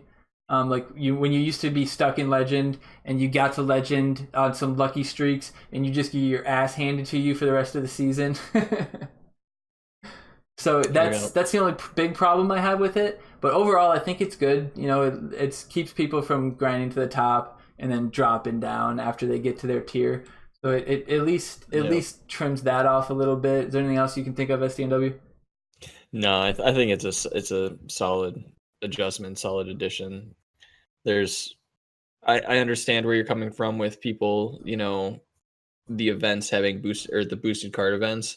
Personally, I don't even like the boosted card events, so whatever. But they're all here. Your one theme is high enough already. They're here for what it is, and everyone gets the boost though, so it's going to be a very niche group that gets boosted so far that, you know, they jump like 2,000 elo that they wouldn't be able to jump. Right. You know, it would have to be like, oh, I've got a level 4 Som and a level 1 Incan or something, and suddenly now I have a level 4 Incan, and then you don't afterwards. So, yeah, and I guess that's a possibility, but it's... Yeah, I mean, it's not a huge group of people that's going to affect for sure. But there are those people that, you know, and those people could be pretty vocal about it. Another thing to think about is that they are like giving you kind of a soft cap or a soft minimum based on your new kid level. So if you're a level 24 new kid, you're no longer, you know, hanging out in silver, which I think is good. But that could punish the subset of people who really spread out their upgradings of their cards and really donated cards. So maybe they're level 24 new kid, but they don't have level 5 epics even because they donated the hell. They hit max donations every week. They're one of those people that have 1,000 every week, and they donated the fuck out of their cards, upgraded all their cards to high levels, but not like super competitive levels. And now they're stuck in high, you know, gold or something like that, or mid gold or whatever their new kid level puts them. Yeah, see, that was the problem when they did the original adjustment for it. What was that guy's name? There was someone who was like a level kid, but he had like really crappy cards, and it was because of an insane amount of donations and just a very, you know, even leveling of everything. Right. Yeah, I don't remember, but I know what you're talking about. He was just in hell. He could not play the game. Every match was a loss for him because it threw him in. You know, it made him only play against legendary D rankers. So it's dangerous. Is this a story of you? Yeah, I'm recalling a sad moment. This is in the SDNW biography. No. It wasn't I forget his name, but I felt so bad for him because he was just like, dude, just, you know, he's getting wrecked. There's nothing he could do. He was only playing people who were, you know, probably top 100 D rankers, you know, top 250 at the time D rankers, and here he was, someone that was actually a legit silver player. It was just, I felt so bad. Yeah, it's terrible. Yeah, I mean, they've had some bad decisions, but usually the bad ones they figure out pretty quickly. You know, every season so far they've changed the tiering and how it works. Now, because of the way that this works with the flooring, we'll actually be able to create elo points. So the amount of people that'll get the top tier is going to increase by a lot. Basically how that happens is if somebody's floor is 6,000, they go into a battle against someone who's 6,000 whose floor is maybe like, you know, 5,800 or something, right? They could still drop. But if they win, that person, if they would have lost, they wouldn't have, you know, they get a 0 because they're at their floor already. And the other person goes away with that 50 because they're at the, you know, the same level. So that's 50 points you just created by, so the more people that are playing at, you know, kind of playing up at their tier, the more, you know, the more points are getting distributed, you know, which will spread out the tiers even more, which will then make the matchmaking spread out as well. So it's good overall, I think. And like Scrub was saying in the chat, it's a pretty small subset of people that are going to have issues with a change like this. That those people do exist, but you just kind of got to live with it. Like, this is how it is. You know, you'll adjust eventually, whether it takes a week, a month, whatever. You'll adjust where you are, where you're ranked, where you play against, stuff like that. So either way, I think it's about 90% positive. Yeah. Overall good. Yeah. It really will stop the people that, you know, go to the top on Thursday, and then finish their event and go just grind to the bottom on after that. Yep. It'll be good for that. Agreed. So it'll be a little better for new people and the people grinding up, so that'll be good. A lot of people do say that, you know, it's hard to get into it if you're on an... I mean, I've had that with the Moody Buckethead account. You know, sometimes it's just tough to get wins, and you don't really want to play. All right, segue into the new card, Swashbuckler Red. Oni, I know you've played with her a little bit. SDNW, I'm sure you've seen her a little bit. You've played against her. What do you guys think? Oni, I'll let you start with your first-hand experience with her against me. I think she's a combo card for sure. I think they're pumping a lot into Adventure right now. I've played her on ladder post having the card from content creator, and I don't think people know how to play her yet. But in about a month or less, when people figure out that she can just probably drag everything into Incan's laser or a fireball, I think she's going to be stupid overpowered. And if you watch my video, I didn't think that at first, but upon reflection, she's a magnet for Incan laser, which is already too strong. I'm she's sold. cool, buying though. it right now. Yeah, I'm telling you, man. I appreciate new abilities and new charges or anything else like new abilities from cards. No, I think she's gonna be stupid strong. Once people, it's the same thing, but like Imp Tweak. Once people figure out how to use that card, it'll be broken. And yeah, she's way more broken than Imp Tweak is. Swash Red's gonna be stupid and a staple in every Adventure deck. At least until they can't nerf Fireball, but Swashbuckler plus Incan Laser is going to be fucking free wins. Yeah, so I think I totally agree with you there. One thing that I think is kind of, you know, underlooked about her is she can taunt off of your whatever card you have out. Say you have a Sam out and he's, you know, pushing towards that charge, but the enemy drops a bunch of assassins or some shit and they're going to kill him, you know, which is a pretty normal, you know, way to deal with Sam. If you have the opportunity to kill him, you know, whatever, do it. You can just drop fucking Swashbuckler Red and be like, oh, sorry, here's the entire, you know, 6 range is huge. Yeah. It's huge. It's like it's the whole field. It's the whole field. If I were to Imp and they played, you could probably taunt off an Imp by dropping Swashbuckler Red mid, you know, right at center line. Yeah. It's we should try that. Yeah, It'd be pretty close. It's you know. Well, I wonder if she can taunt Imp. That's super interesting. Why wouldn't she be able to? I don't know. Nah, she'll taunt him. Because he randomly picks a target? Well, yeah, but after the fact. Not that, but I mean he gets on. So say you say they drop like a ranged unit, you know, or they drop a ranged unit trying to stop Imp, and then you just taunt the ranged unit off. And Taunting Starvin' Marvin is also a great one. Taunting a Dougie. Exactly. The Dougies actually don't apply their first hit on other people. It actually says on the card that's only on New Kid, so you don't get the freeze, you don't get the added bonus or anything like that. Barrel Dougie doesn't get the bonus damage against red, so it's interesting. She does have a little bit of a lag time between when you place her and when she starts pulling, so you have to play her a little earlier than you think you'd have to. But yeah, I could see her winning a lot of games, pulling people away from your New Kid while your push, you know, gets in on the side. Maybe grabbing the assassin that they just laid to protect you from your assassin. You know, if you time that just right, you put red down right as they're laying their Hermes. And then their Hermes comes running mid while your Hermes goes right by and starts hitting New Kid. There's a lot of cool stuff you could do with her. And it's kind of like Bradley, where sometimes she'll be awesome. Sometimes you'll play her, she'll get murdered by an assassin, and then, you know, nothing happens. Sometimes Bradley changes the game. Sometimes Swashbuckler won't do anything. I think that she'll be able to make some real clutch plays saving your units, because you can drop her, you know, say like all the way bottom corner, like behind the New Kid if you had to, but you could use her to pull off specific units from other units, you know. Yeah, even if it's just, you know, to slow down a push. Maybe your New Kid will almost kill the push, And so you put her in the bottom corner because you're at 10 energy, and she pulls them away, and new kid finishes it up, and then you have a card, pushing down on one lane.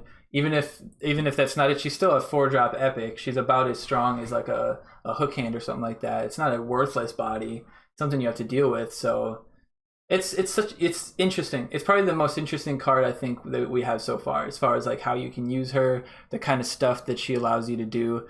Swapping taunts with her and Zen and shit like that. So I think I'm excited to see some sweet plays.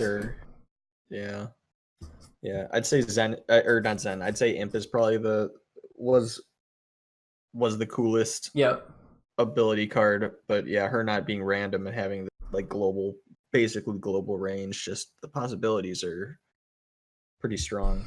I'd love to revisit this conversation in a month. I'm telling you, when people learn like the fucking weird wombo combos with her, she's gonna be sick. I mean, pull a Dougie. She's been out for what, 2 pull days off Dougies from the We'll see some people get her at 5 and do some fun stuff with her.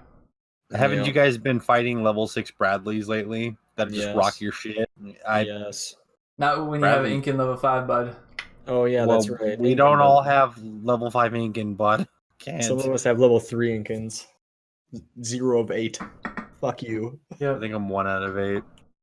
No, she's gonna be sick. I guarantee in 2 weeks, 3 weeks, she's good. She's a very, very good card. And Adventure's getting really maybe too much love right now. Like, well, maybe Superhero will probably hard counter Adventure. All spells are useless. I bet Superheroes is gonna be the most overpowered thing we've like ever thought about.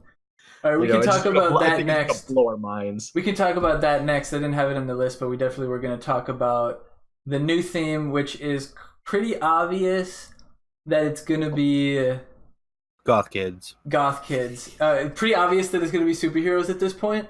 If it's not superheroes, it's one hell of a switcheroo that they pull on us, and I commend them because that is awesome. But 90% is going to be superheroes. We're going to see Mitberry Crunch and all the gang. Like 99%. What are you guys hoping to see? What are you guys hoping to not see? What are your thoughts? Let me know. In chat, make sure you're adding questions. ! Q. Add question. We'll be getting to those after the talk about the new status, the new theme. The only thing I don't want, I don't have any expectations really one way or the other. The only thing I for sure don't want is it for it to be obviously overpowered. If it's a cheap shot, like, hey, here's a new thing and it's the best thing and it's the thing that you need to win, I would hate it. But if it's a new thing that can be countered with, let's say, in the perspective of whoever you are, OP Fantasy, OP Adventure, OP Mystic, or OP Sci-Fi, as long as it can be countered, I'm good. But if it comes out and it beats every other theme by a mile, that's the only thing I don't want to see. Otherwise, I'm excited for a new thing. I agree. I'm super stoked for the new theme, personally. I think it's really cool. I'm in the same boat. I'm incredibly hesitant to be happy about it just because of how overpowered just this inkling. There's this inkling, when you think about the cards they've released since the release of the game. Like the 4 themes were 4 themes. The 4 themes were all fleshed out, and then they just started releasing more gradually OP things to the point where we have things like Satan and DSR, and then they start buffing things like Incan, and now there's Swashbuckler Red, and Maxi even is, for a common, Maxi's stupid fucking strong. I'm really nervous that they're going to make this shit stupid overpowered. I think it's going to be like 2 of them. I think it'll be like 2 superhero cards are broken, and the rest are cool. I bet they even have commons that are overpowered. No, I don't think they would do that. Well, I think a lot of the overpoweredness that will come from them is just the fact that you don't have any idea how to play around it. So there's a lot of cards that were PC Principal was a bane of some people's existence when he started out coming level 5 PC Principal coming at you. But once you kind of learned how to play around it, play with it a little bit, use it to your advantage, it wasn't as big of a deal anymore. And I feel like that's true for a lot of different cards. some of them are kind of unavoidable, but most of the time you just kind of adjust to it. So if there is stuff in superhero that becomes too strong, I'm hoping that there's still existing card deck options out there that will at least counter it in some way, that doesn't force you to play superhero as well. I don't think it's going to be like that. Yeah, I think it'll be like one or two that are like dumb strong. But also there's one or two that are dumb strong in every theme already. Yeah, that's to be expected. I just don't want it to be really dumb. Well, I don't want it to come out in the state that Adventure is in right now. And that's not saying much, because there's only a few cards in Adventure that are OP. But the fact that you have so much direct damage in Adventure, it becomes too much eventually. By throwing in that one extra card that does 700 goddamn damage to fucking everybody in a laser. Oops. It's a lot, you know. It's too strong. It's too much direct damage. You can just melt everybody. No, get a big laser blast on top of a Stand Many Moons blast. It's a lot. Yeah. Oh, if you power binded the Sam, he just gets poked back. Yeah, no, it's strong. I agree. But then again, I don't want it to be like sci-fi where it's almost unplayable at times. See, I don't even think sci-fi is unplayable. I know, unpopular opinion, but whatever. Well, in comparison, sometimes, but no, I agree. I think they could. Buff sci-fi. It could be too strong. It might not be strong enough. I know that there's not going to be a sci-fi legend before that. So if you want to try to get your sixth element or your mecha upgraded before the market gets saturated there, here's your chance to snack up some packs. Mine are both sitting almost level 5, so I'm thinking about it, but I don't think they're. The problem is that level 4 versus level 5 mecha doesn't really matter much. He still dies to the same lightning bolt. So you fucking whale. Hey, join the club, SDNW. I mean, to be fair, level 5 mecha has like an extra half a second or something of mind control. That's true. That is a big part in that. He just killed anyway. People right now. All right. Do you have any specific cards that you want to see like really bad, and you want them to be good so you can play them? No, but I have speculation. I have the best new Dougie, all right, for this theme. So General Disarray, his ability, he goes, if he hits the new kid, he drops aggro and teleports behind the new kid. No. Think about no. Come on now, that's no. Actually, that is probably worse than Power Fist. and I actually, if you play him, you just win for free. It's just a free win card. But honestly, I was trying to think of like what another Dougie option, and that was the one that came to mind. And it sounds reasonable for General Disarray. His name is General Disarray, after all. You know, he just needs to fly. If we're gonna get another stupid Dougie, let's go. Flying. He just flies. I want to see Professor Chaos. I want to see Legendary Butters. Is that the bet? Is that it'll be Legendary Butters and maybe Legendary? Yeah, I think Butters will be. They're Legendary Kenny. Yeah, Inuit. I'd say Mysterion would be the good choice for the Legendary. But Mysterion as an epic with like a second life, like he dies but he comes back again half health or something would be sick. Yeah. 5 seconds later or something like that. Build a Mintberry Crunch. A lot of people think he'll be legendary. Yeah, I could see that. We could also see the legendary. Could see a legendary. Who are the other ones we need a legendary from? So we already have Wendy. So Call Girls out. Got Wendy and Shaman. Toolshed's out. Cartman's out. Kyle's out. Garrison. Jimmy, legendary Jimmy, Fast Pass could be. Fast Pass. We can get Fast Pass. That could be a good option. I like that. So I think Fast Pass is probably going to be an Aura Hyperdrive, right? I mean, that only makes sense. I think he'll be like You know what would be cool? I think it would be like one of the like Dwarf King Clyde where he slaps a unit, but then he runs back to your side of the field anyway.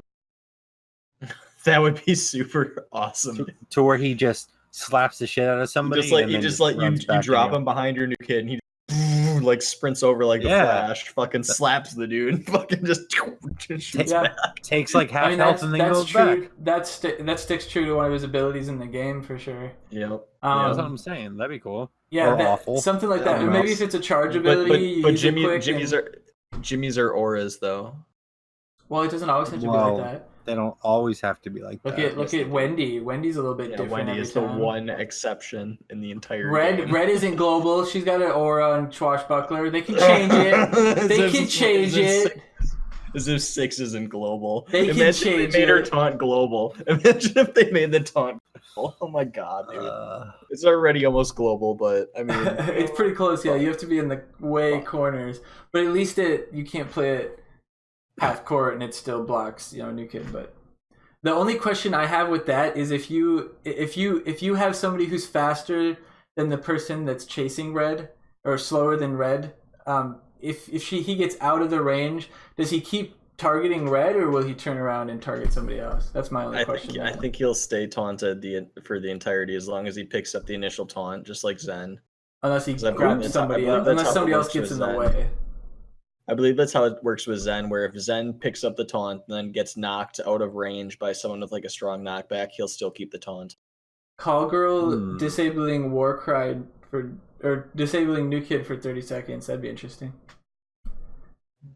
That feels like more of like the Craig of that person's, but that kind of mimics Dark Mage Craig a little bit. But that's an interesting concept. Take Zap away, and then drop swarms on their asses.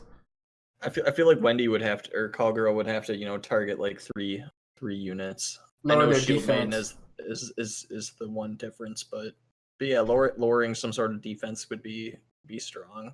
It should just Call Girl should just have like the hack to where every charge unit on the field, like she has like a global power bind. I feel like she would have a triple power bind like on charge. But that would be kind of shitty. She'll probably be a common. Probably have that right there. I think. I think we just pinned her down. She's gonna take away the charge. Take away the charge. Even if you have it, Call Girl takes it away. Mm-hmm. Yep. There you go. Oh, that sounds awful. That'll be fun. But yeah, that would be good.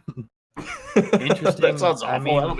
It makes sense. I mean, Call Girl. It could also hack your phone and like prevent you from playing cards for 5 seconds or something. Like one or two random cards from your deck. That'd be cool.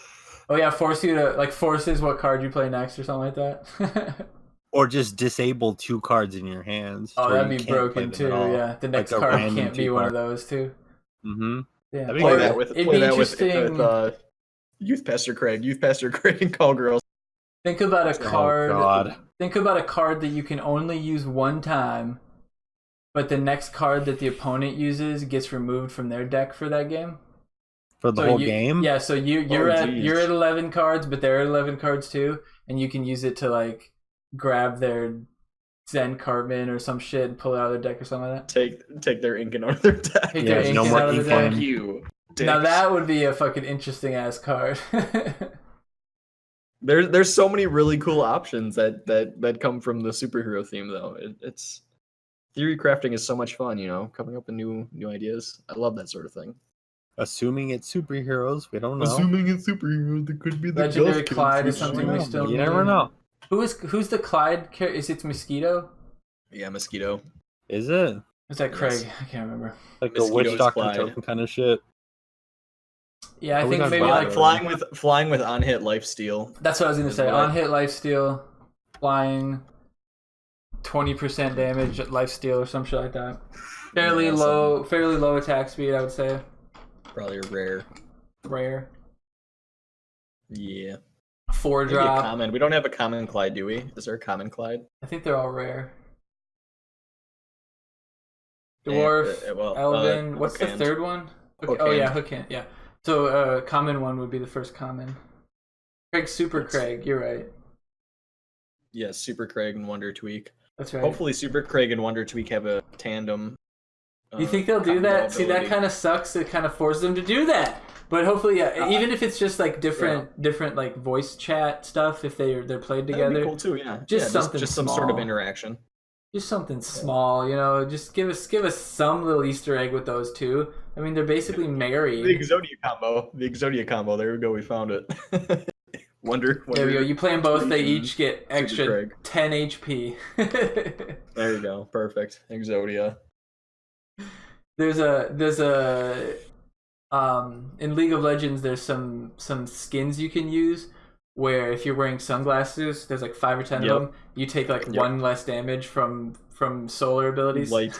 Yeah, from solar abilities like Leona. Something that would never matter, but just something fun Yeah. like that. Yep. Good times.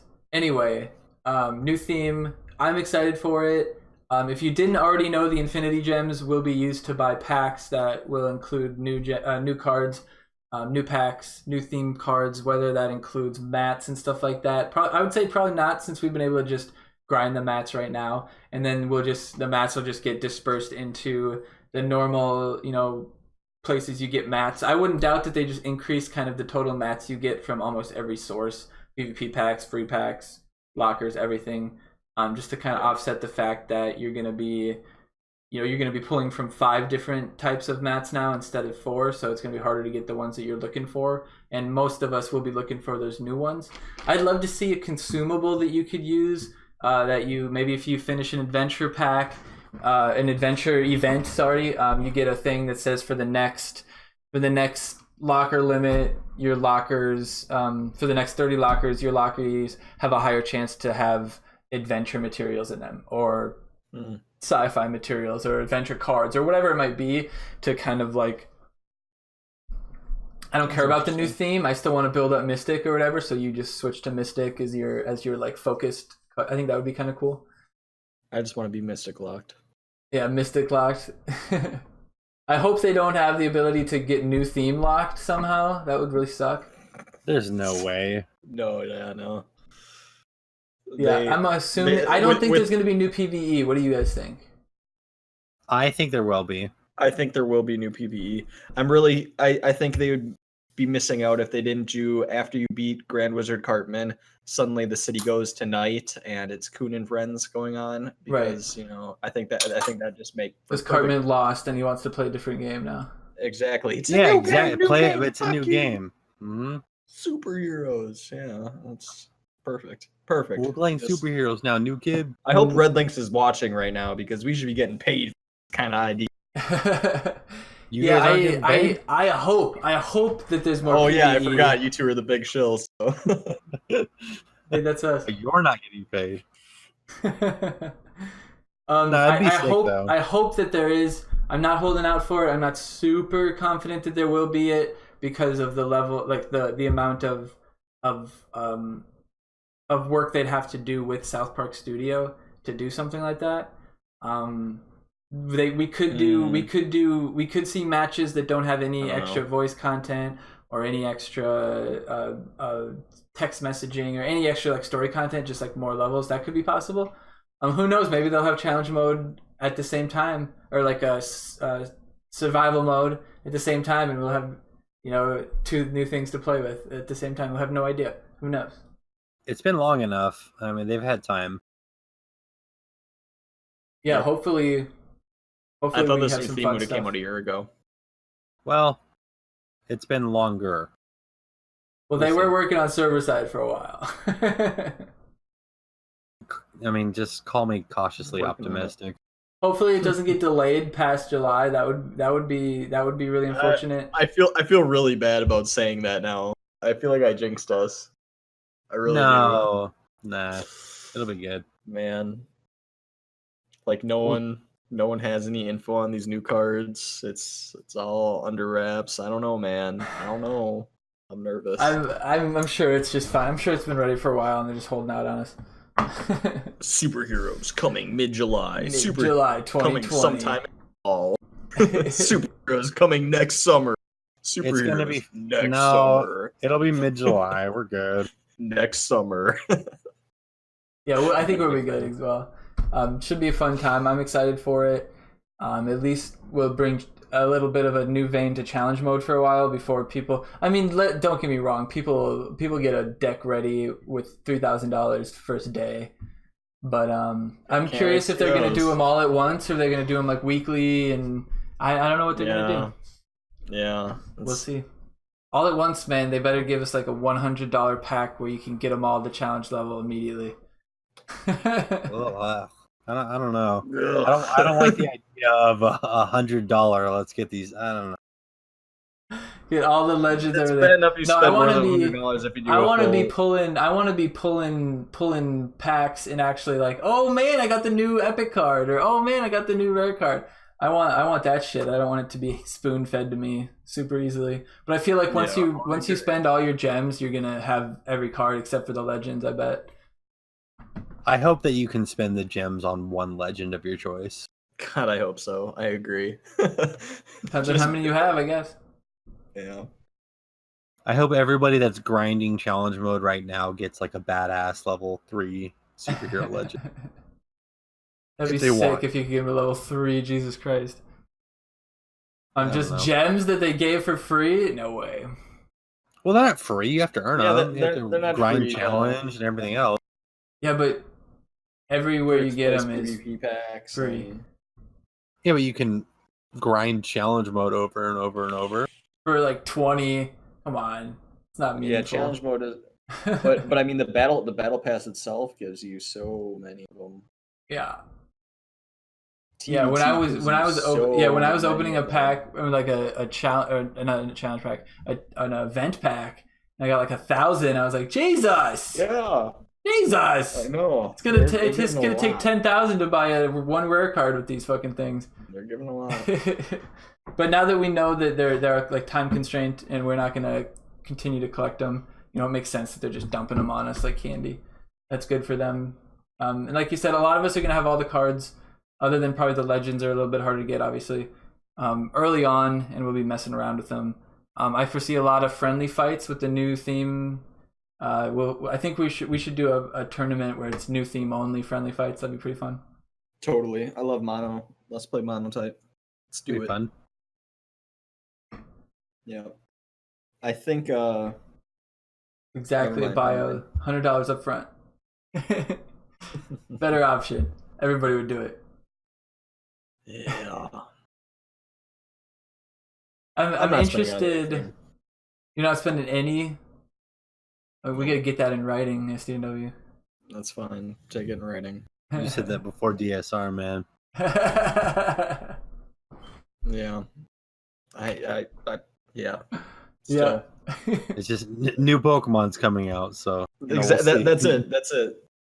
And I know there's a question for the Q&A that is gonna let me segue into that. So, well, good. I hope I don't skip that one. Theme. Not spend on the new theme. What if it's cheap? What if it's like $10? It's $10, man. Fuck, I'll pay $10 for something if it's good. If it's something that like, there's nothing they could realistically give me for $10 that would, you know. 2 legendary cards, $10. Yeah. Bro, one legendary card, $10. No, 1.5. 1.5 legendary cards and coins. 1 legend and 10 epics. From the there you go. $10. 1 legend and 10 epics. $10. $10. Going once. Going twice. I'd do that, man. There it is. That's SDNW. It's something good. You hear that, Red Link? That's all you need. 1 legend and 10 epics, and you got SDNW. I'm not gonna sit down and drop $500 on a specific card. All right. Okay, that's good. You're gonna be working out while you do it. Yeah. You're gonna get real hyped from your run. You'll be like, I'm fucking doing it. I'm buying these packs. I'm doing it. I'm getting #1, baby. I'm doing it. Greatest in the world. I'll tell you what, when I bought the DSR packs, I bought them and I immediately felt sick. I was just like, what did I do? Why did I do this? Like it was something before I even put the money in my account. I was like, I shouldn't do this. I shouldn't do this. As I'm like plugging in the money, I'm like, I shouldn't do this. I shouldn't do this as I'm buying the packs. I shouldn't do this. I shouldn't do this as I'm sitting there with level 4 DSR off. Fuck. What did I do? It was... You got to go to your wallet and get the card out. Lapse in judgment for a long temporary lapse in judgment. How dare you ruin the green mystic? How dare you ruin the green dream?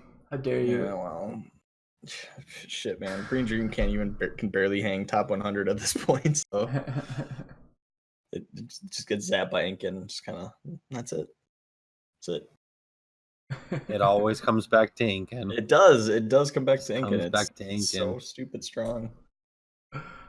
All right, guys, we're gonna segue into the Q&A portion. If you're watching this on YouTube, it's gonna be in a different video, so click on the link wherever it might be. Make sure you check out SDNW and OniChris on their channels. SDNW and OniChris. Just fucking search it, you'll find them. Backseat Gaming for Google OniChris. Google that shit. Anyway, It's the first result finally. first result, Oni nice. and G. Oni and G. Now we got no longer new theme talk. Let's go to the Q&A. If you want to add questions while we're going through here, go ahead. It'll go to the bottom of the queue. We're gonna see how do we ask questions again. Obviously, they figured out how to do that. Great question. OniChris, this one's for you. When will your new YouTube series come out, and what is your new series? Is that a knowledge bomb being dropped or what? No, cool. Yeah, thanks for asking. Who asked that? I have no idea. That's a cool question, and thank you for that. I've been doing I've been doing series on my YouTube channel. I launched it public just a little over a month ago and netted a little over 200 subs. So thank you guys that have subscribed. I'm doing series on my channel. The one's Backseat Gaming, which you talked about earlier. The other one's Spicy Packs. I have new ones launching, but the next one that is actually going to go live is called Battle Boost. I can reveal that here. It's called Battle Boost, and it's a tutorial. It's kind of a tutorial series slash hypercritical series of if you send me matches or things like assassin stepping in the new meta or removal sniping or any of that.